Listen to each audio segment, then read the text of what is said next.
going on, Doug?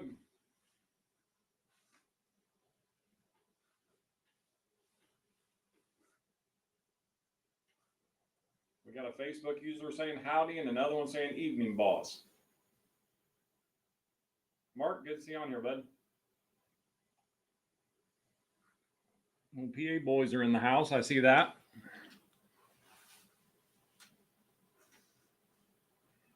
Oh, Mark Coleman.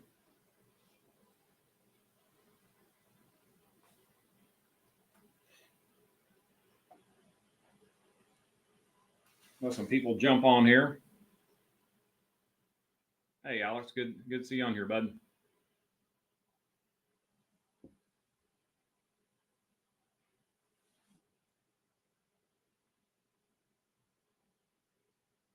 I'm looking forward to tonight too. Talk about a little spring food plot preparation. I can't wait. And this warm weather has me wanting to plant food plots something fierce. So I know it's only March.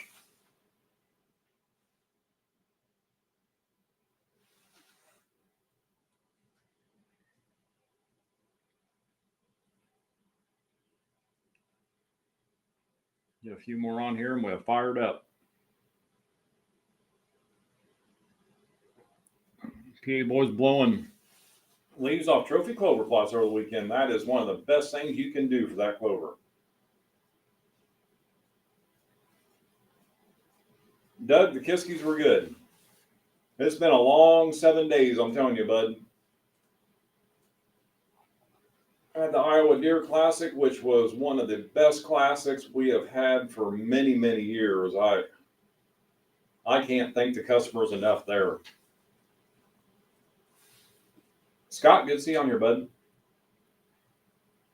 Yeah, Doug, it was a good time. The classic, I took 5,000 pounds of product with me, and I literally came home with 1.5 little totes full of stuff, maybe 150 pounds worth of products, all I came home with. I mean, they bought me out 65 bags of clover, trophy clover, bought me out of every bag of Game Changer, Booner Buffet. It blew me away. But then left there and packed up Sunday night, went straight to the Kiskies and did some filming with the freaks there. And I got home today. I think it was about, 1 o'clock when I got home, I think. So I had a bunch of stuff to do and got stuff done for work. And now here I am. So I literally ran down the stairs to get on this thing tonight. Yep, Peoria's this weekend. Peoria, Illinois. We're going to be at the show this weekend. I'm loading the trailer tomorrow and heading out Thursday to go set that show up. So I'll be doing seminars there at the Peoria show this year too.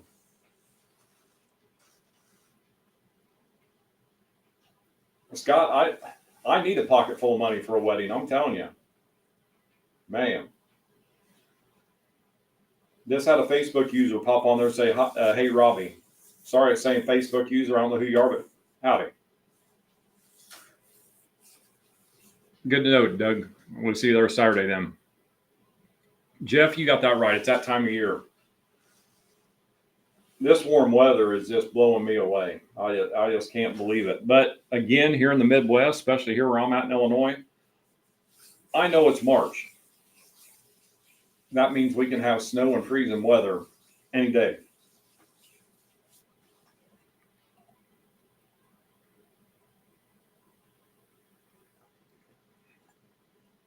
All right, I guess we'll hop on here now and just, we're talking about spring food plots, how to get the soil prep, the whole 9 yards for that. We've been kind of going over, we've been kind of running ahead of schedule here a little bit. Every show, it seems like I talk about something for the next show to come.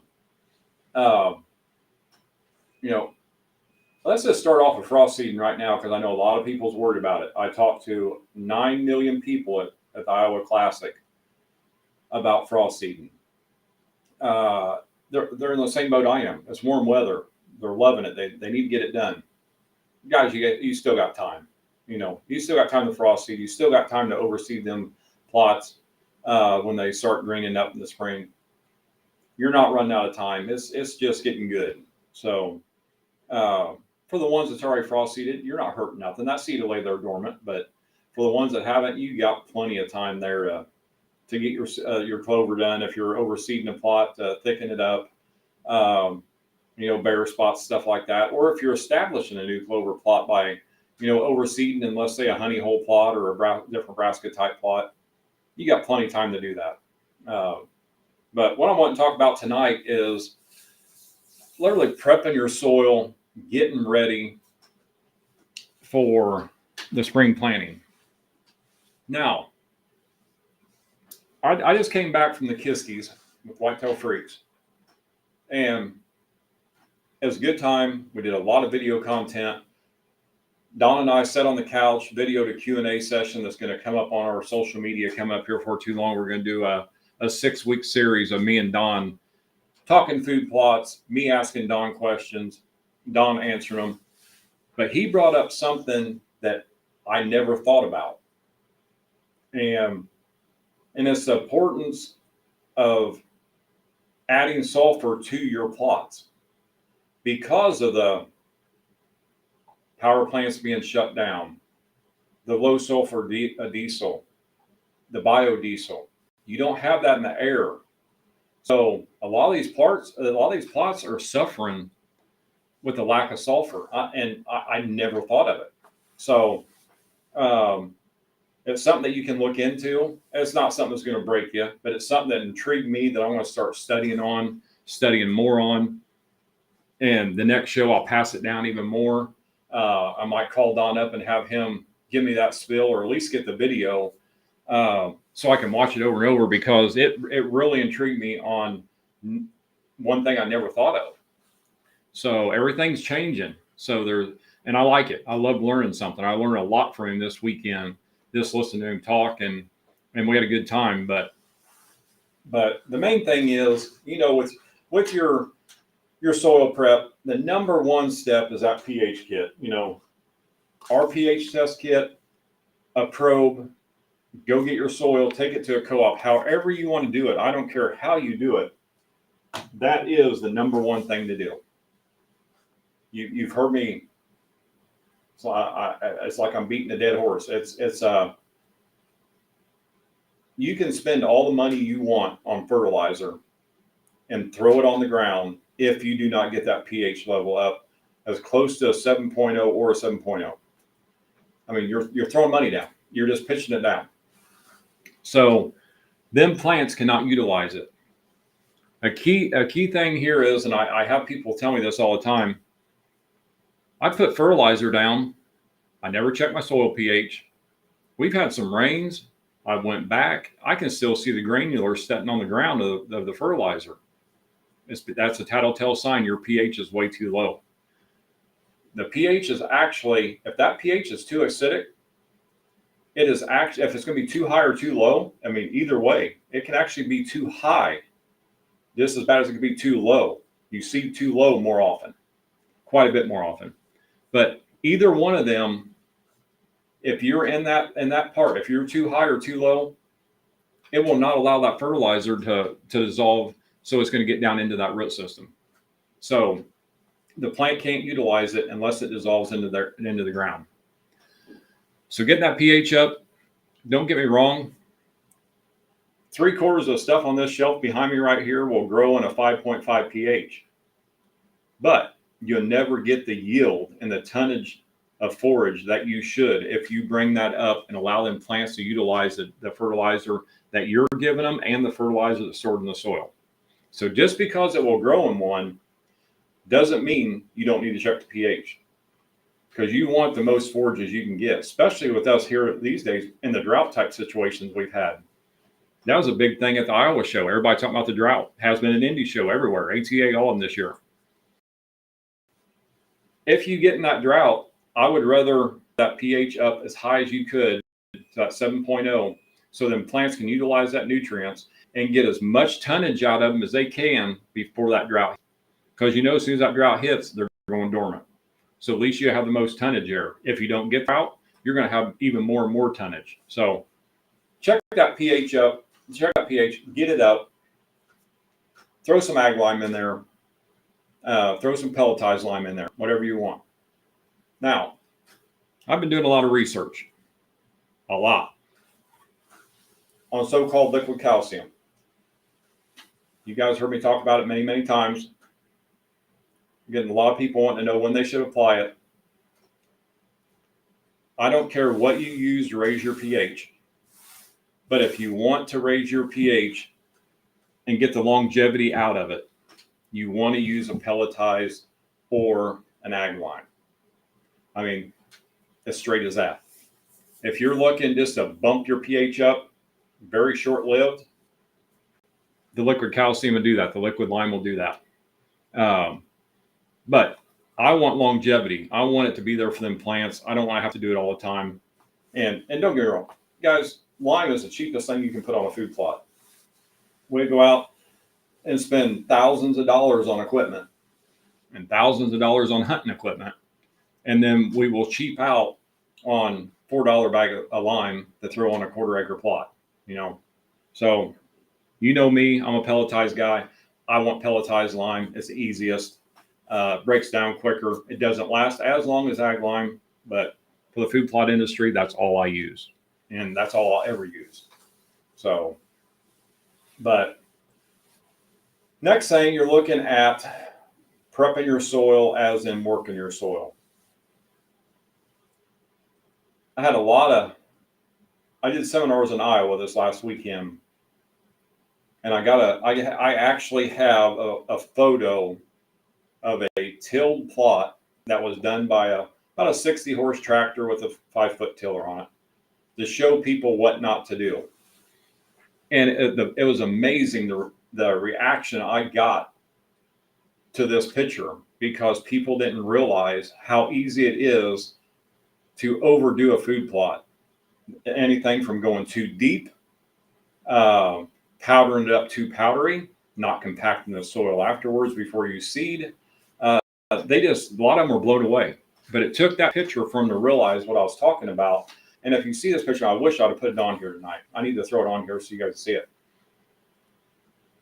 It took that picture for people to realize what I was talking about, because I tell people it all the time. They're like, yeah, I till it's all right. Till they saw the picture and see what actually happened. So what actually happened here is they tilled this plot about 8 to 10 inches deep. And you can tell it is literally powder, where the tractor tracks in it they're probably 8 inches deep. Just the tractor tracks. And the person went in, seeded the plot right over top of it. 1.5 inches rain came, pushed the seeds way too deep, and had like 3 plants germinate out of a 1/2 acre plot. Stay away from working that soil the way that photo showed. You want just a nice firm seed bed. I go maybe 2 inches, if that. With my disc, I just scratch the top. I'm lucky to get 1 inch. I will set that 3-point where it will just scratch that top. But with the tiller, I'm going in there about maybe 2 inches, maybe 3 at the most. 1 pass over it, call the packet, seed it, and call the packet again. That's just the way I do it. I've had the best luck that way. And you're not messing with your weed seeds as much. You're always going to pull weed seeds up, no matter if you go a 1/2 inch or 3 inches. But if you go 8 and 10 inches deep, you're really pulling them weed seeds up. They're going to germinate quicker, especially with the people planting clovers. You know, them clovers they're not going to germinate to about 50, 55 degrees. 75% of the people that plant clover, they plant it too early just because Mother Nature allow them. And them seeds will lay there dormant just fine. But then weed seeds are actually going to germinate anywhere from they can germinate from like a 38 degree on up ground temp. So they're going to germinate quicker. That is where your weeds and grasses explode and they blow up. So that's where I like, when I'm going to establish a new clover plot prior, how do I want to say this? When I'm going to establish a new clover plot, I'm going to wait till my ground temp is already at that germination temp. I don't want to establish one any earlier, because I know I'm going to have weeds and grass issue no matter how shallow I till. I'm still going to have some. So I want them clovers, especially the big forage clovers, they're growing a 3 to 4 foot root system. So with that, and chicory as well, the chicory emerge out a little bit quicker, But them clovers have to grow that root system, that perennial root system, before they will ever come up out of the ground. So you got a probably a good 3 to 4 weeks there that you're going to have some weed issue there, but nothing like if you planted a month early, 2 months early, before the ground temp ever even got warm enough. So it's best to get in there and wait as long as you can. Wait till that ground temp gets up there. I know we're all in a hurry. We want to do it. We love doing it. A lot of us love planting these food plots more than we even like shooting deer anymore. But to save us the heartache later and a lot of money on chemicals and a lot of money on fuel mowing, wait till that ground temp hits that 50 to 55 degrees. I'm usually in between there, 50 to 50, usually 52, 53. And that's when I'll start working my ground. Now, with that, working that ground, especially with these clovers, clover needs straight potash. That's all it needs. If you put nitrogen to it, it's going to feed the weeds and grasses. Don't do it. Run straight potash, 0,060, or you can even run like a 0,20, 0,20,20. I like 0,060. I'm throwing about 300 pounds per acre, and but I'm tilling mine in. Even though the potash won't melt and evaporate like nitrogen will, I still till it in just because it'll help with the breakdown. It's going to help it break down a lot quicker being tilled under. So that's why I do that. So, and you can do this all in the same day. As long as you got your pH done ahead of time, you got your lime on ahead of time, you can go in there, broadcast that fertilizer, work that soil, call the packet, plant it, call the packet again, walk away all in the same day. You're good to go. So then the plants jump up there about 3 to 4 inches. If you want to hit them with our clover fuel, hit them with the clover fuel. I mean, they're only going to benefit. So key thing there is make sure you use the clover fuel, not the jolt. You do not want to put that nitrogen on them. We've used that jolt for many, many years. And that's one issue we always had was the nitrogen that was in that mix does feed the weeds and grasses because it's made more for an annual type mix that loves nitrogen. So when we finally got the clover fuel developed and got what we wanted out of it, we made one that will not feed the weeds and grasses. It's only going to feed them legume plants. So make sure you pick the right one out there. But tilling is key to a plot. I'm making sure that you don't go too deep. You make sure you plant on a firm seed bed, call the packet. You know, I wear my, I shouldn't say I wear it out because I can't wear it out. I run the crap out of my Packer Max that I use. I mean, one thing I like doing with the Packer Max, and you can do it with any call the packer you got, I like call the pack in one direction prior to planting, and then after planting, I'll go the opposite way.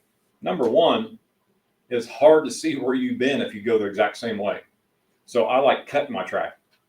So I'll call the packet once, broadcast the seed, go the opposite way, call the packet again, and I'll get out of there and pray that Mother Nature gives us some rain that we need.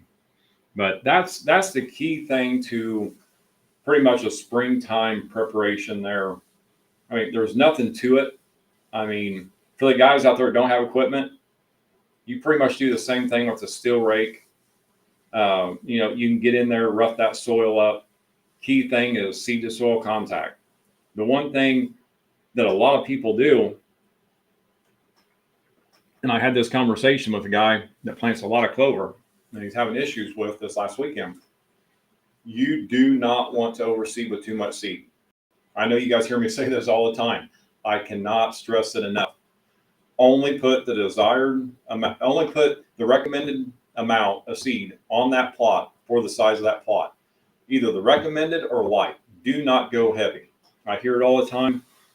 I overseed my clover with twice the rate. That's why your clover gets this tall instead of this tall. That's the reason. So I want them big, lush plants. I want them to have the room to grow, the nutrients there that they're not going to starve themselves out of. I mean, that's why you do not overseed. You might want it to look like a golf course, but I'm telling you, if you do it the proper way, you're going to see a huge difference in the tonnage of food than when you're overseeding with too much seed. I mean, you're going to cut your tonnage easily in half by overseeding, if not more. So make sure you don't overseed them plots. But no, it's as easy as that, guys. I mean, there's not much to it. You guys all know this. I'm just throwing it out there for anybody that needs a little bit of advice here. I did hear something this weekend, and I've never thought about doing it. I know some of you probably already do. Talk about turkey hunting.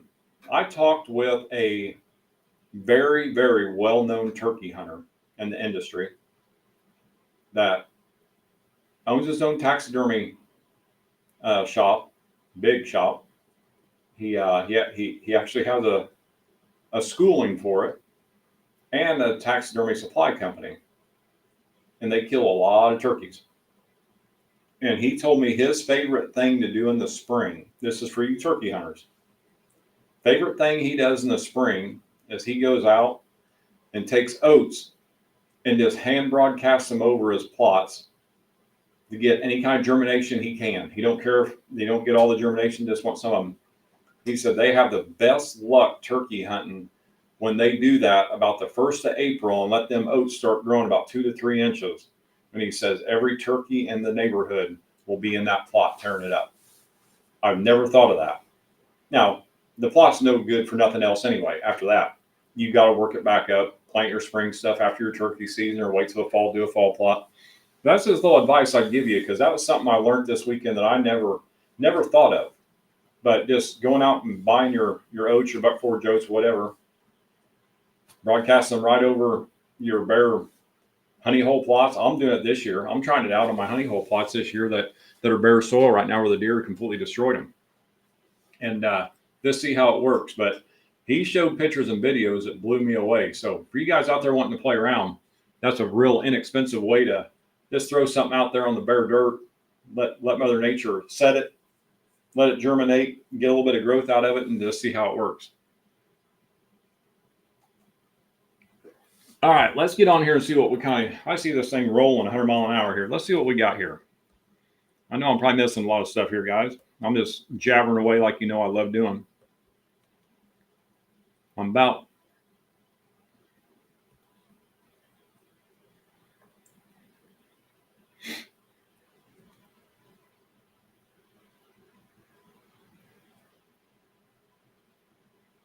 all right, let's see.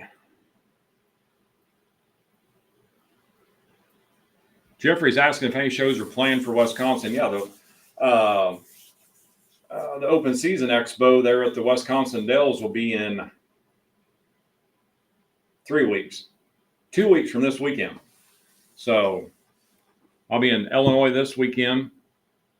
And once the first time, and I can't tell you how many years, I actually have a break in a weekend. I do not have a show the next weekend, and then I fire them right back up again. That'll be the Wisconsin Dells show, which is one of our favorite shows.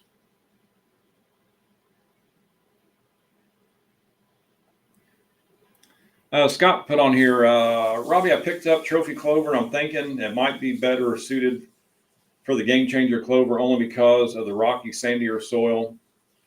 But I do have a 6.5 pH or better. Real rocky and real sandy, bud, yeah, I would go with the game changer clover. If the area is getting a lot of sun and it's just more of a loomy soil, not so much a real sandy soil, you could get by with that trophy clover with that pH. That pH is awesome. But if it's very sandy and rocky, real rocky, I would definitely go with the game changer.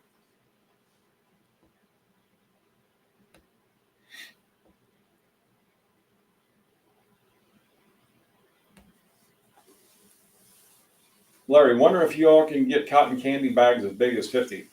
Buddy, I can, but there is a limit to that. When we're doing anything bigger on the feed bags, like if we're going from that 25-pound to a 50-pound bag, it's actually a minimum. Don't quote me on this, but I think for the cotton candy, it's a minimum 2-ton order, just because we have to run a complete different line to do that and use different bags. So yeah, we can bag anything you want, but a lot of that stuff, especially feed wise, there is a minimum there that you have to meet before we'll even do it.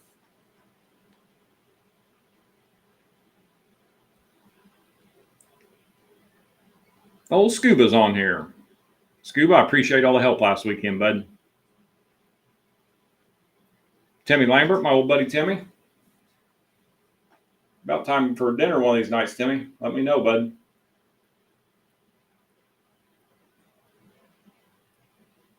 Dinner and give you some clover, because I know you're needing some clover bad.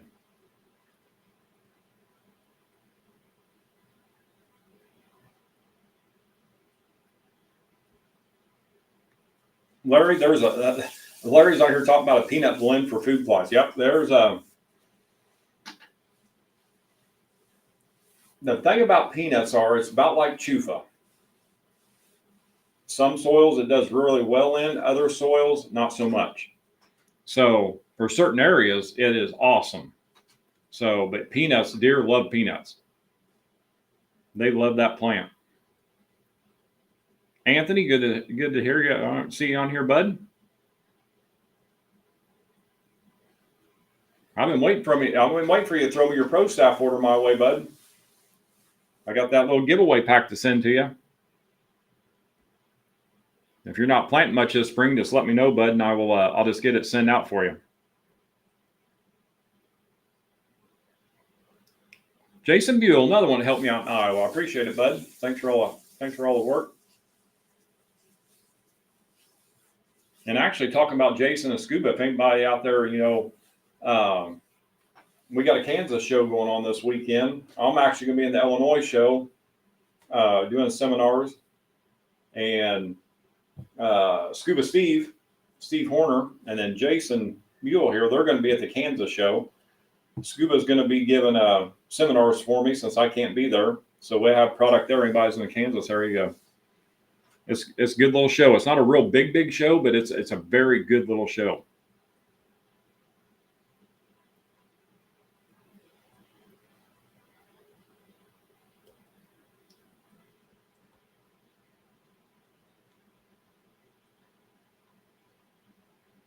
Mark Coleman, Plot Max is a soil conditioner only, humic acid.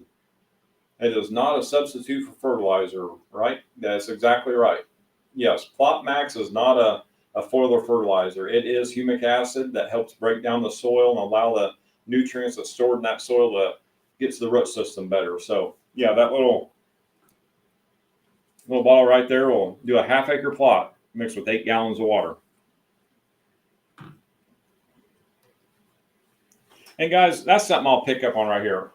Our Plot Max are a soil conditioner. Our Jolt is our nitrogen-based foliar fertilizer. Our Clover Fuel is our legume fertilizer. So for like your clovers, your alfalfas, peas, stuff like that. So what you have here is the question I hear a lot, and people don't realize it too. Let's go with the Clover Fuel. Clover Fuel will treat 1 acre plot where the Jolt will do 2 acres, but the Clover Fuel will do 1 acre plot with 10 gallons of water. When it comes to a sprayer, most sprayers, if they're properly calibrated, takes 10 to 11 gallons, right about that 11 gallon mark of water per acre to spray out. The sprayers you get, if you go to Rural King, buy a sprayer, Tractor Supply, whatever, if you don't know how to calibrate them, they're going to be dumping it. Especially a lot of these here anymore, they got flood tips in them. The boomless sprayers, they just dump it. You're dumping 25 gallons of water on a plot, if you're lucky, per acre. So the key thing is, with a foliar fertilizer, if it takes 25 gallons of water to spray that acre and empty that tank out, mix that bottle with 25 gallons of water. Mix it with whatever it takes to spray out that acre on your property. So you don't have to go buy that. Yes, it's going to dilute it down, but as long as you're covering the whole area, the plants are going to benefit. So, but that's how we actually judge on how much per acre is, because we go off of what a properly calibrated sprayer is actually putting out.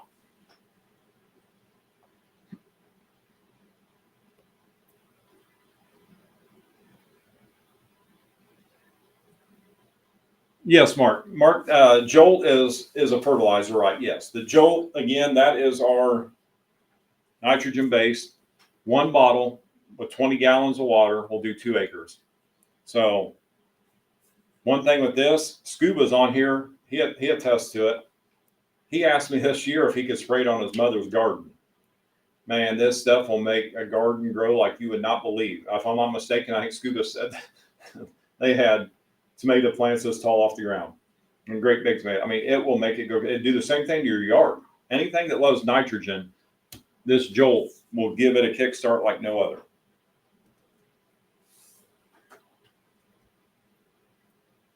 And another little secret with that Jolt or a granular fertilizer, for the ones that haven't heard me say this before, go out there around a big old oak tree and find the drip edge on it. Pour you some triple 19 around it or spray that Jolt all the way around it on it. It will produce more acorns and bigger acorns than the tree down the line will. It's just getting all that proper fertilizer. It loves nitrogen. You can pour them bags of that fertilizer around them oaks and they will go crazy.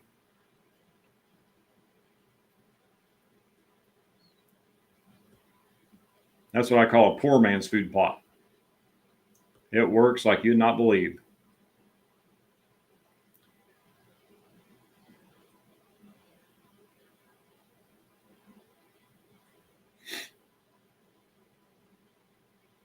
PA Boy's asking, can you just use clover fuel? If you're meaning, can you just use clover fuel as in establishing a clover plot and getting away with the granular, I don't recommend it. You'll have to use a lot of it. It was actually designed where you still want to use the proper amount of fertilizer. Like if you grab any of these bags, they're going to tell you the proper amount of fertilizer that we recommend and what type of fertilizer that we recommend. That's how we test these. That's how we can tell you the tonnage that we get out of them, the longevity we get out of them, is because how we do it in our testing facility. So you always want to put that granular on there. And then let's just say drought time. Here we go. The drought starts kicking in. And we're praying it's not a 3-month drought like it was last year, but we're going to go a spell that's going to have no rain for, let's say a month. You start seeing them leaves wilt a little bit and turn, and they're still in their growing state. You can start hitting it with that clover fuel on them clovers, and they will perk right back up. You go back in there a couple of weeks later, do it again, trying to keep them going until that rain starts coming back in. Now, if you have a long drought, you can't feed them enough because they're going to starve out. But it works very well as a substitute, and that goes along with the Jolt as well.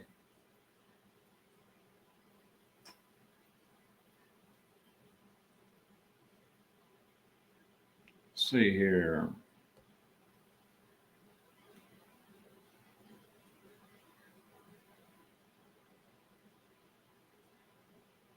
Roger Neal's talking about doing plots with hand tools is rewarding at the same time. Exactly.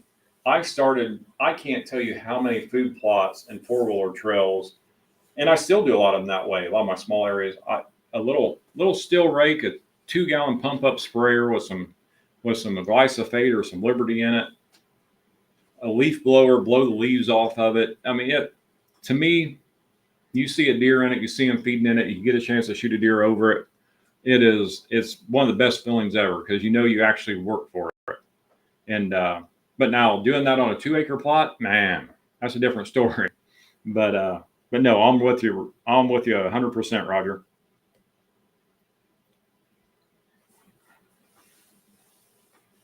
Great, Scott. I hope I did answer your question. That's good. Yeah, full sun, both of them will thrive in it. But that game changer is going to be doing a lot better in that rockier, sandier soil.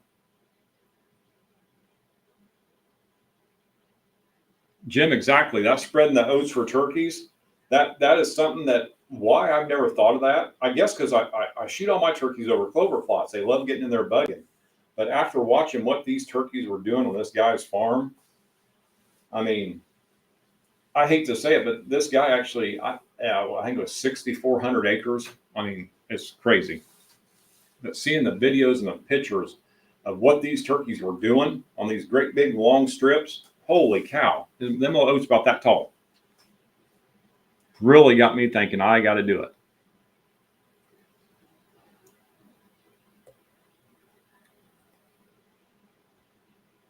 Jeff Johnson, when is the best time to plant sugar beets? When it comes to sugar beets, man, that is the most finicky thing I've ever tried planting in my life. I think I've only gotten to grow 3 times. Sugar beets are something, they need to be planted. You know, you can actually plant them a little earlier and you do your brassicas in the Midwest. Here, I'm going to be planting them late July, first part of August, even though that's just when I like to plant them. You can plant them a little bit earlier, but you got to watch that scorching heat. The negative thing about a sugar beet is it does not like any kind of competition, none. So if you got an area that is a weedy, grassy mess and you know it's going to be a weedy, grassy mess after you plant it, more than likely you won't have one sugar beet ever think about popping up. You got to really treat that. And I was telling a guy at the show this weekend, the only way I can get sugar beets to grow is I'll go in and I will work up the soil with a disc or tiller. Back then I was using a disc a lot. Run the disc over it lightly, spray it. So whatever is still attached to a root system is going to suck it in, it's going to kill it. Then I'll wait a few weeks, let the green up start greening in. Go in there and spray it again. I'll do that 3 separate times. And after it dries off that after I spray it that third time, 7 days later, I'll go in there and I'll broadcast my seed. That's the only way I could get it. And again, in all my years of planting sugar beets or planting food plots, I've only got 3 good stands of them. So they are very, very finicky. How soon can you spray a clover plot with clover fuel after you mow it? A couple different ways to look at it. I myself, I'm either going to go in there and spray that clover plot the week before I mow it, if it's not in its dormant stage yet. If it's already matured out and flowered, I'm going to wait and spray it after I mow. But if I know I got a bud picking up here and there, starting to bulb out or flower out, I'll go in there and I'll spray it a couple weeks before I mow, or a week before I mow, because I want that to get on all that forage. It's a foliar fertilizer. You want it to adhere to that plant, but it's got to be in its growing state, not matured out. So if you get to a plot, it's matured out, you mow it, I will wait usually a good week to 10 days and let them stems start producing the leaves again, so you have more of that clover fuel be able to adhere to the plant. You don't want to spray it right over that cut plant.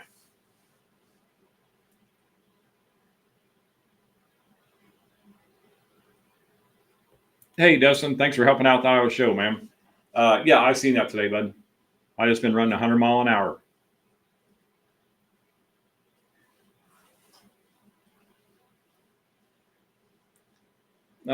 Scott, Robbie, I have. Oh, I think that's supposed to be wheat, winter wheat, coming in, and I didn't think survived the drought. Can I broadcast my? Yeah, absolutely, broadcast that clover right over top of it, bud. Yeah, as long as they can get good seed to soil contact, put it right over top of it.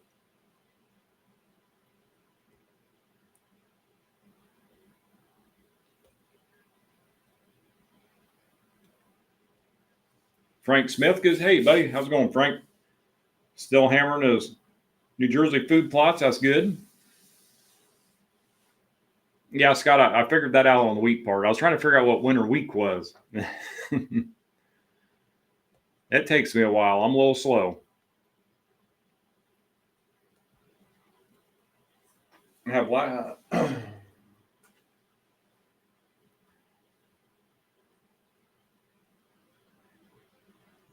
Frank, yeah, you're using a mix of the no-till and the clover.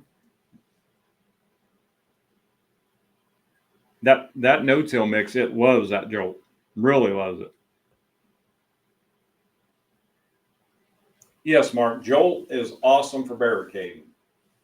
And man, I don't think I have a picture of that on here. Let me look real quick. I might have it on here. Let's see what we got. Oh, yeah. Let's see. Did I put it on here?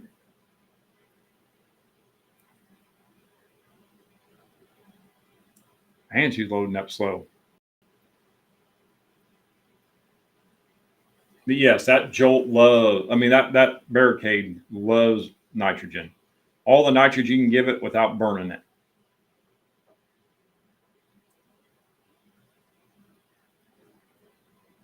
Man, everything's loading up slow. While this is loading up, we'll talk for a minute. The more you can give nitrogen to that barricade, you got a couple different things here you got to think about. You're looking at a guy here that wants to try something that nobody else is doing. So we got a barricade that will plant 8 foot. I want it 16 foot. Just to see if I can do it. So I'm pouring the nutrients to it. It's working out great. It's growing tall. It's way over my head. It's getting 14 to 16 foot tall. But there's a downfall to that. That's just me testing it, seeing what it can do. You don't need barricade that tall. And the reason unless you're in an area that if a car was going by and they're up in the road higher than what the ditch is, you got to plant it in, whatever. I understand that. But the higher you go over 8 foot, you just got to think that is just more stress up there for wind to catch and break over and really push. And the taller them plants get, even though they're a large stem sorghum, they're going to get skinnier and skinnier as they go up. So what could really happen, real bad straight winds could actually break the tops off. Ain't hurting nothing. It's still blocking everything. But 8 foot is about the perfect height to go for as strong as it can be, is that 8 foot level. The higher you go, the more wind is going to catch it. And I don't have that picture I'm thinking about, but I show this one all the time. Oh, I mean, that's actually been fertilized like crazy. That's actually Eric Kibler, my buddy. That's his spot there. And you can tell it's way over 8 foot tall. I mean, he pours the fertilizer to him just like I do. But in that area there, it's not getting hit with everything like if it's out in the wide open. So he wants the highest growth he can. You can't see the blind behind it. There's a blind back there in that corner. But then looking at the winter, winter is excellent. Even though it's only 6-7 foot tall, it's thick. You still can't see through it. And for everybody that says when you plant something like this, when the snow gets on it, and this is spring of the year here, and you see the clover starting to green back up. They say, oh, when it snows, it's just going to lay it down flat. Well, actually, you can tell here, it does not.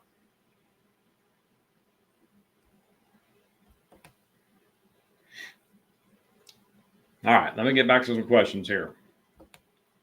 See where I'm at.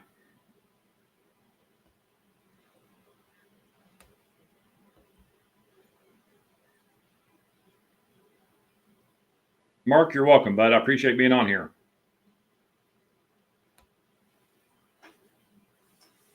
Uh-oh, there's Ryan Jennings on here. That's my marketing company. I got 2 ideas for the Turning Dirt loyal viewers, Robbie. Chat tomorrow about them. Awesome episode, by the way. Well, Ryan's got the wheels turning. He's sitting there. If I wasn't mistaken, I'd say Ryan's probably sitting out on the back patio around the fire with his phone up, drinking a cold beverage, and watching the show, thinking about this. That's why we use him. I'll be talking to you tomorrow, Ryan.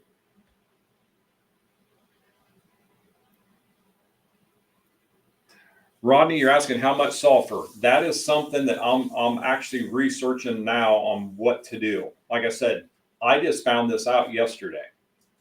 I never thought about it. So I'm actually going to spend probably this weekend while I'm at the show, kind of going over a lot of content that I got.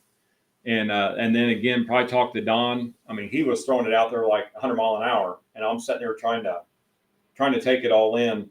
But I will find out, and by the next episode, I will have all the details on it. I'm actually looking forward to it because I love learning something new about this stuff. Frank Smith was able to shoot his second biggest buck over AK plot planted last year. Deer still on it. That sounds awesome, man. Congratulations. That was a beautiful buck too, man. I remember the picture.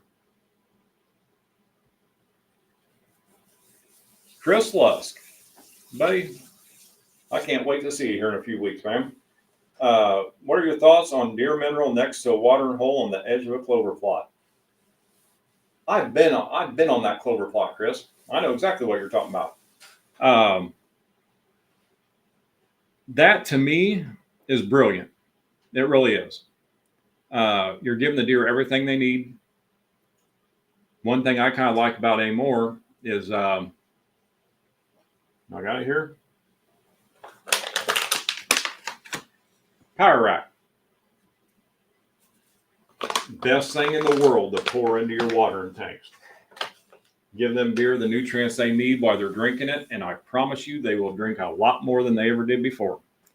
But having a mineral lick right next to it, that is great, man, because they need that water. So if you ever look at a good mineral lick site, you should have it somewhere close to water, because them deer will travel, from bed to mineral to water, back to bed, whatever they're doing, they need that water. So yes, that's a good way to do it. Or if you got watering tanks, that power rack right there is awesome in a watering tank. Rob, liquid lime or granular lime? What's more effective to produce higher yields? Granular lime all the way, bud. 100%. Especially the longevity part of it. And that's what I try to tell people. It takes longevity to get the tonnage out of these mixes. So if you have something there that's just spiking it for a short period of time, then plants, they're not going to be able to utilize what they need to utilize the whole time they're through their growing state. So you want to give them that granular lime, the pelletized lime, powder, whatever you want to call it. You want to give them that so there's more longevity in that plot to keep that pH up to where it needs to be.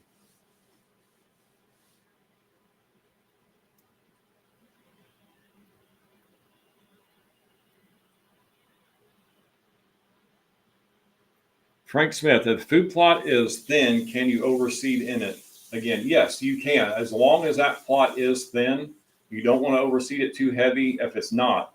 But if it is got thin spots in it, you can go right through and overseed right into it, bud. As long as it get good seed to soil contact, it'll do good. Wayne Brown, tell us about your 2 awesome bucks you killed this year. Wayne, I was just very fortunate, man. It was a year I'll never have another one like it. Between my two deer, the fiance's deer, and my daughter's deer, it was just a dream season. That's all I can say. The big wide 12, I had 3 years of history with that deer that I could not get him daylight, and he'd always travel away in the summer, come back to me in the fall, which is better than the opposite way around. And with him, I knew he was on the property, but he was cutting through the property. I knew he was, but he wasn't hitting any cameras on the food plots and other travel corridors. And I knew this one bottom I had that goes to a bedding area. I knew he had to be using it, and I stay out of them woods until the first day of gun season. And no matter if it's raining, snowing, sleeting, I don't care what it's doing, I will sit in that tree stand in that bottom no matter what. Turn those onyx on and just let it eat. And I'll be darned, 20 minutes after daylight, he come walking right up through there like I thought he was going to. And usually I'm the one that's wrong about that. But this one here, I played it right, and it was, don't get me right, it's the best year I ever had and probably ever will have when it comes to killing 2 big deer. Now, do I got other deer that are more important to me? Yeah. I mean, truthfully, I'm the guy that likes the little deer. My little 7-pointer I killed when I was, 12 years old, 13 years old, first year I ever killed with a bow. I wouldn't take nothing for it. But when it comes to chasing these big deer and feeding them and trying to grow them, and with all the people around trying to do the same thing or just shooting everything around, it's hard to do, especially where I'm at in central Illinois when you only have, I got 28 acres of woods in a 12-acre field, and all them deer came off of it. And everything is just fence rows hooked to here, hooked to there. I don't have 2, 3, 4, 5, 600-acre tracks. I don't have that. None of us around here do. Them deer just run to everywhere. So it's very easy for a deer to get shot in our area. So staying out of the woods, and the number one thing that I think that has helped me shoot and chase bigger deer is cell cameras. Because I was the person that wanted to run 20, and I did. I ran 22 cameras on that 28 acres of timber for many, many years. And I'm the guy that knew there was big deer in the area, and I'd have to go in and check them once a week. And I was always bumping deer, and it was the stupidest thing I could do, but I just had to see what was on them cards, had to see, all the way back to when it used to be taking in 35 millimeter film. But since I started running cell cameras 5 years ago, man, it's just been a change for the best. I don't even know how to explain it. I'm not pressuring that woods like I always did. Pretty much the only pressure that woods gets right now is shed season, a little bit during mushroom season, and plant my food plots. And I try to stay out of it. And it's really, really helped me. But I appreciate you asking me about them. It was a heck of a year. And I'm going to tell, I told Mark this, and I'm going to tell you guys, what do I got here? I got 41 people on here. The biggest thing about them 2 deer that I shot, everybody asked me, if I'd have shot a deer that big, I'd have been smiling. Guys, I don't know if you knew it or not, but many years ago, I got diagnosed with lupus. And the medicine they had me on, we're getting off topic, but I just want people to know, the medicine they had me on actually was deteriorating my teeth. I mean, it was getting really bad, but I had to be on the medicine. So finally, I decided I want to go in. I want to get my teeth all taken out, get the plates put in, be done, be happy, quit being embarrassed over it. The day I shot the first deer, I went the day before and gave them my teeth so they could finalize my teeth. So the day I shot the first deer, I had no teeth in my mouth. So I couldn't even smile because you guys would make fun of me like no other. Mark Coleman and Aaron Snyder is the only 2 people that know this. So I got pictures of me holding this deer. I couldn't take pictures of it till that evening because I wasn't getting my teeth back till 1 o'clock. So here I am with this big deer. I'm happy-go-lucky, but I can't smile taking pictures with him. Then it comes down. They messed my teeth up that day. They wouldn't even fit in my mouth. So they're doing all this work to my teeth. I go out 8 days later. These teeth won't even hardly fit in my mouth, and I shoot the big 12. And I can't even smile because if I did, my teeth would fall out. This is the God's truthful story. I should write a book about it. It's the funniest thing in the world. I killed 2 of the biggest deer of my life, and I can't even smile on film because I knew what was going to happen. So I don't want anybody thinking I'm arrogant, that, oh, he's not smiling because he kills big deer. No, I don't kill deer like that.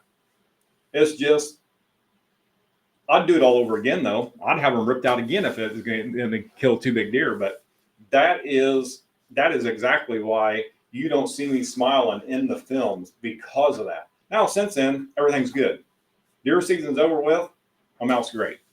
But it was just kind of funny. I know it's kind of stupid talking about it on here, but I just like it's just a story that I'll be telling for years. It's just funny because I have the pictures of the first deer with me with no teeth in, and I look like my dad. So, and it was hilarious. And I needed somebody to come help me get the deer out of the woods because where he was at. So I had to call my buddy Aaron Snyder, and I'm like, Aaron, I don't have no teeth. I can't get on film. I can't do nothing. And he's like, I don't care if you got teeth or not. We're going to come get your big deer. And he did. That's what friends are for. And he made fun of me like he always does and took some pictures and it was all good. But all right, quit talking about teeth and let's get back to what we got here.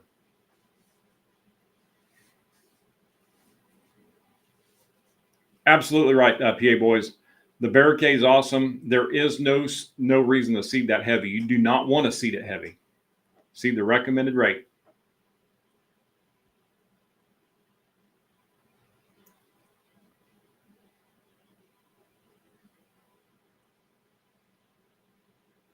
Alex asking if deer will pass through barricade. It is hard for them to get through barricade, but what I like doing, I actually like making them trails through the barricade where I can funnel them through different areas. I'll actually plant some of mine. I plant, that one spot I got about a quarter acre, and I will actually go in and I'll just step all over it inside of it and knock it all down and just give them a bedding area in there. And I always give them an entrance and an exit out. You always want to give an entrance and exit. You never want to just give them one trail in and out. They do not like that. They got to have an entrance and exit.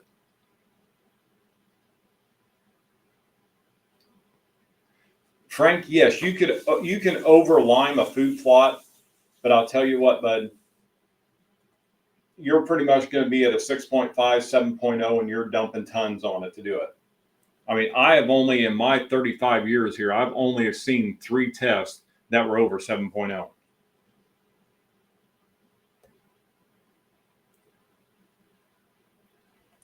Randy, barricade is actually a shield product. It grows 8 foot tall, 1/4 acre bag. It do a 6 foot wide strip, a 1/4 mile long, and it will. You can shield deer with it. You can funnel them across the field. You can do whatever you want with it.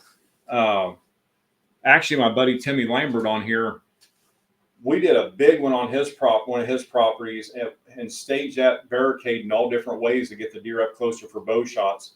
And I'll throw these on here for the next show to kind of show them around and have a lot of that on there when we start talking about barricade, because it was some pretty awesome. He has a picture, actually, him setting up an elevated blind and seeing how that all funnels them deer all into him. It worked out perfect.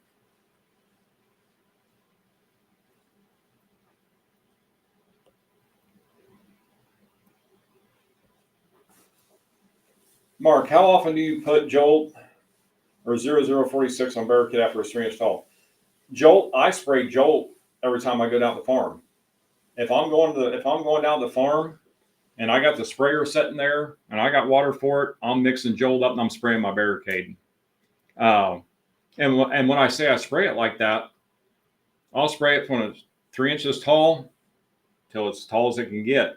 I actually have a boomless sprayer on back of my 3-wheeler that I can turn the nozzle sideways and it throws a fan out sideways, and I'll just drive down both sides of the Jolt and just coat it as I'm going through. And the top just kind of goes over and goes into the center of it. So the 0046, you really got to watch that. That is awful, awful hot. You're probably looking once, maybe twice a year, as long as you're getting a lot of moisture, because that 0046 will burn up a plant in a hurry if it doesn't have the moisture.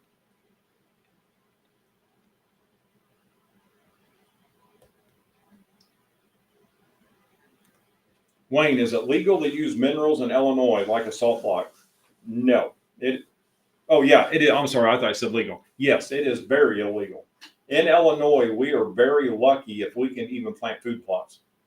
And I wouldn't doubt it if they take that away from us. No minerals, no baiting, no supplemental feeding, no attractants, nothing. No salt blocks, nothing.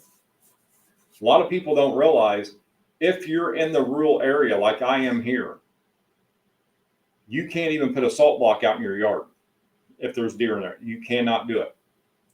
Quite a few years ago, when they were having some issues, they actually banned the use of bird feeders in the rural area because deer could come and eat out your bird feeders. That's all long gone. But that's how bad it can get.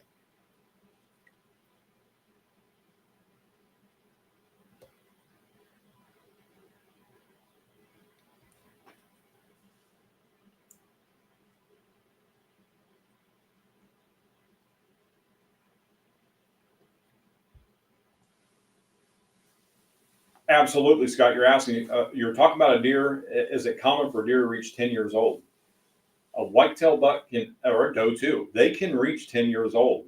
We just talked about one this last weekend that was 10 years old that got shot.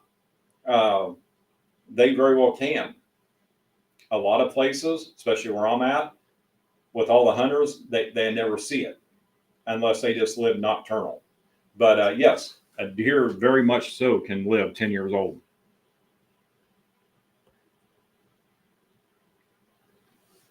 Mark, I'm telling you, there's nothing better than a toothless deer story.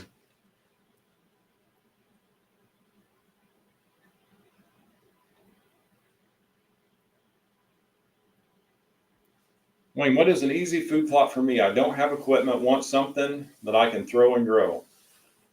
Buddy, our no-till, no sweat mix and our Game Changer clover. The Game Changer clover is a variety that is made as a shade tolerant, pH tolerant, same as the no sweat. The no sweat's an annual that does have one perennial clover in it that will come back. The rest of it to be done.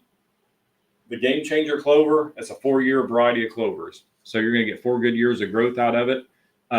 Still rake up, just scuff up the area, seed it right, broadcast it right before a rain, and let Mother Nature set it in. It grows very well in a shaded area. Throw the fertilizer to it and let it eat. It'll do very well for you.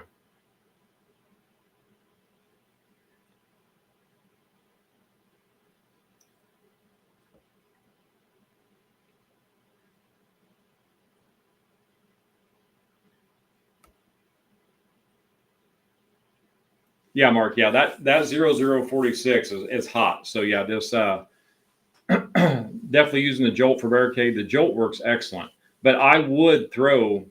You don't have to throw 0046. You can throw something like a 1919, 13 down when you're planting to really let it get that kickstart to get going, and then you can just supplement it with the Jolt later.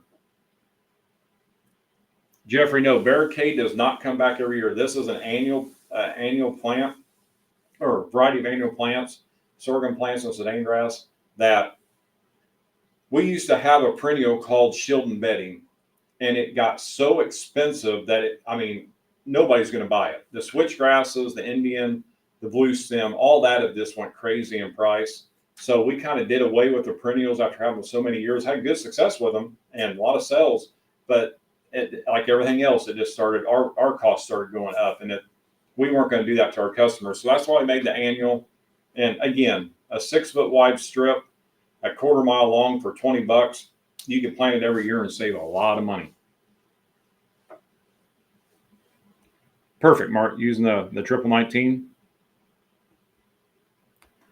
All right, guys, anybody else have anything? We're actually running over here, but they're not yelling at me yet. So anything else on here you guys want to talk about before we shut this down for the night? Throw it up there.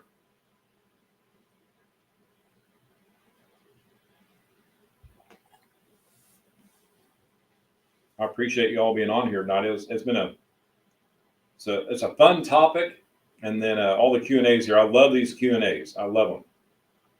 I'm looking forward to you guys seeing the series we just shot with Don Kiske. That's I'm telling you, you're going to learn a lot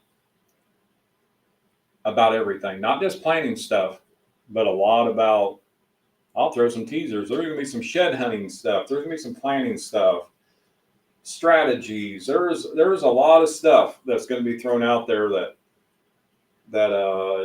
very interesting. That the man amazes me when he talks. It's just he's done it for so long and he's so good at it, and the farming background helps so much that it's amazing. But when it comes to killing big deer, nobody can kill them like him.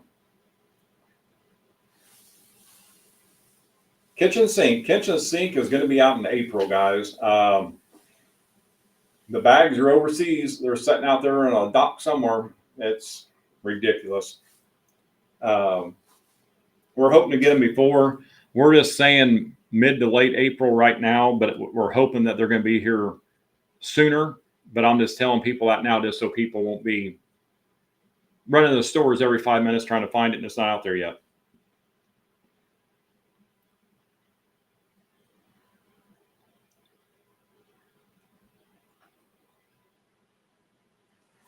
All right, guys, we're going to get off here. We're running over, so I appreciate you guys being on here tonight, and looking forward to jumping on here in a couple of weeks, and we'll continue this out. And I'll find some more out on that sulfur and have it on here so we can discuss it. So you guys have a good night. Take care. Have a good weekend.